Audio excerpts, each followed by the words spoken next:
Hey guys, Kakarot197 again. This time with a review of the Mark 44 scale High-Grade Universal Century Asshimar from the Mobile Suit Zeta Gundam series. For starters, the model kit does a great job of making what's going to turn into essentially a flying donut look like a badass mobile suit. The colors are really nice and slightly darker than what we would usually get from a Gundam model kit. The yellow is slightly more orange than the traditional Gundam yellow. The green is more of a mossy green, and also rather than gray for the joints, we now have a grayish purple for the joints.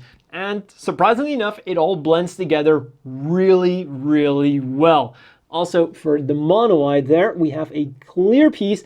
Talking about the mono eye, for the parts that aren't completely color inaccurate, we mostly get stickers. A few of them I didn't use, and we also get a really nice metallic red one for the sensor that is on the backpack. So overall, for color accuracy, all the painting you're gonna have to do are little things like the insides of the thrusters. A job well done on this machine. Also, is it just me, or does the head of the Asshimar look a lot like this? On to articulation. The head goes nicely upwards, a little bit down, side to side, about that far because it hits those giant shoulder pads. Normally it would be able to go around all the way without those. Then the giant shoulders go nicely forwards, nicely backwards, and also upwards on a hinge. Then the arms themselves go upwards nicely like that. We'll rotate around above the elbow, bend on a single jointed elbow for the traditional 90 degrees. The hands are on ball joints. We'll wiggle around, turn around, and do everything a ball joint does.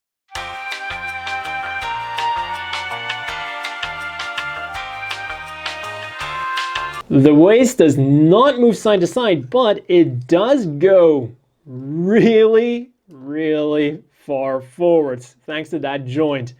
Then the legs, because there are no front skirts, they go forwards really far, and backwards also really far. Unfortunately, their outwards movement is slightly hindered due to the design, which is absolutely not based on a Valkyrie fighter from Macross.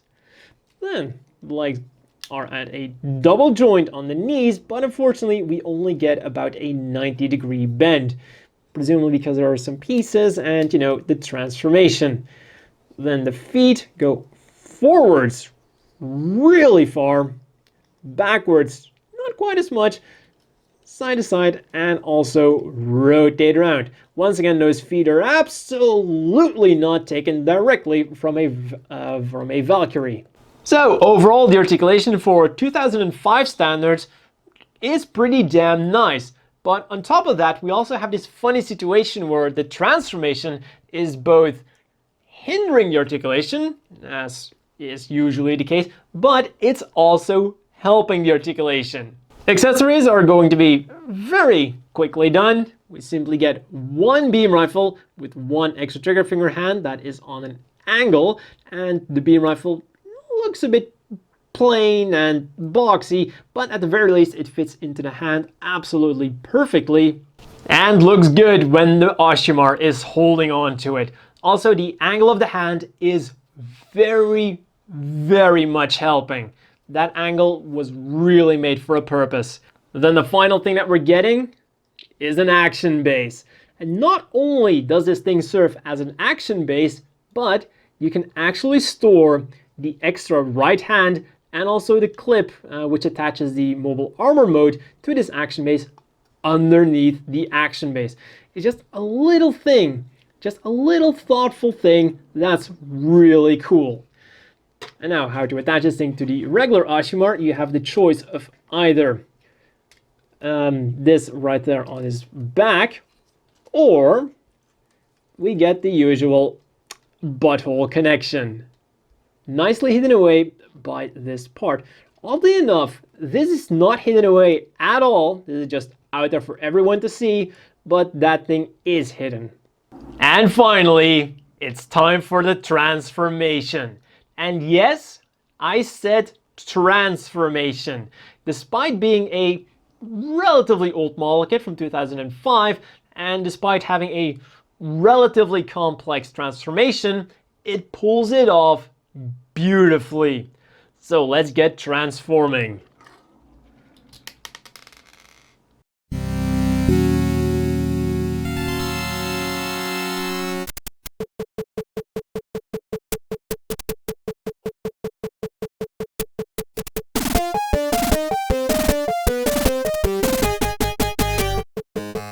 One warning I'm going to give is that these clips, they will lock onto the machine when it's transformed, but when you're undoing the transformation, these things can snap off a little bit. It's not a big deal if it happens, but I noticed that they hold on to the piece they're supposed to hold on very tightly.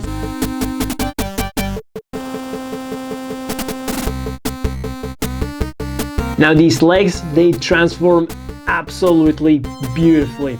Just once you get how you're supposed to do it, you just open them up and slide it. It's almost as if the transformation happens by itself.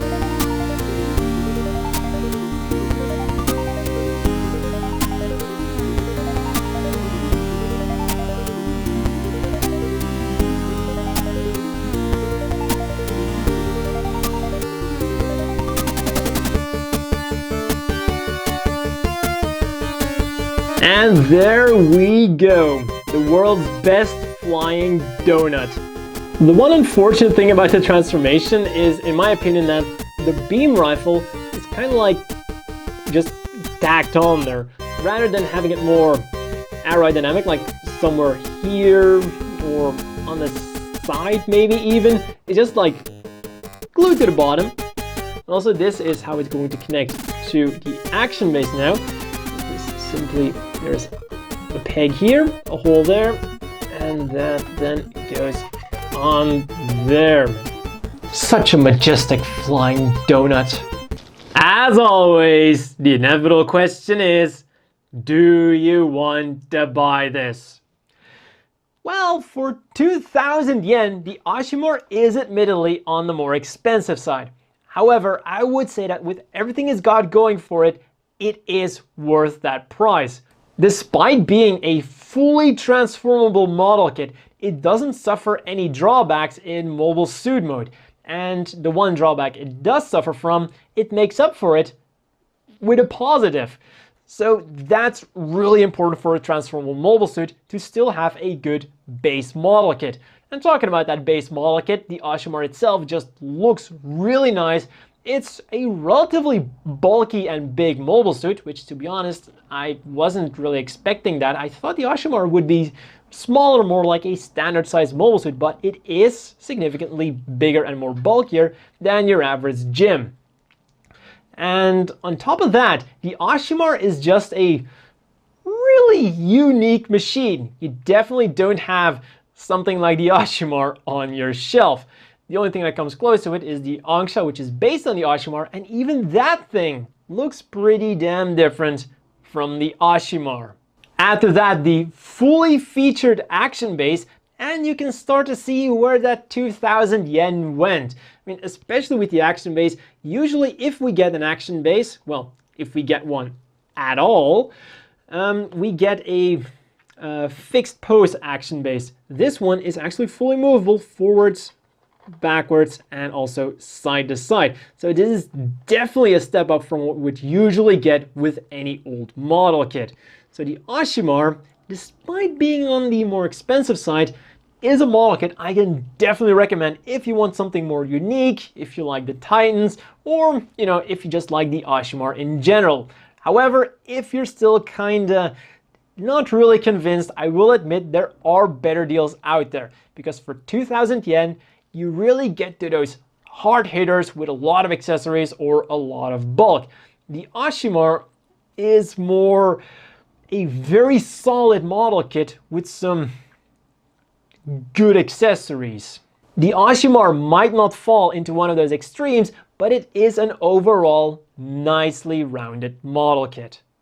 Next up for size comparisons, here is next to some other Titans transformable mobile suits, the Gapley and the Gapland. And now you can really see just how massive the Asshimar actually is.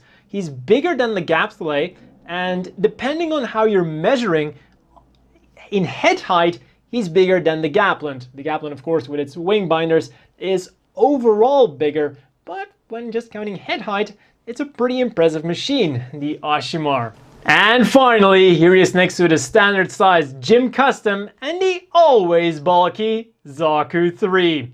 And you know it's a bulky machine when it's a match for the Zaku 3. And that's all for this review, and see you all next time.